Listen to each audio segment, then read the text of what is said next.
నమస్తే welcome to N today news. Eluru జిల్లా జీలుగుమిల్లి మండల ఎంపీడీఓ కార్యాలయం నందు ఎంపీపీ కోర్స పోచమ్మ అధ్యక్షతన జరిగిన సర్వసభ్య సమావేశం జరిగింది. ఈ సమావేశానికి ఎంపీటీసీలు, సర్పంచులు, ఉన్నతాధికారులు హాజరయ్యారు.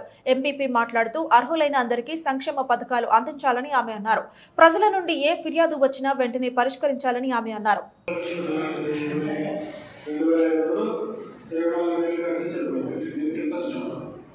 అదేవిధంగా వైఎస్ఆర్ ఆశ్రయానికి సంబంధించి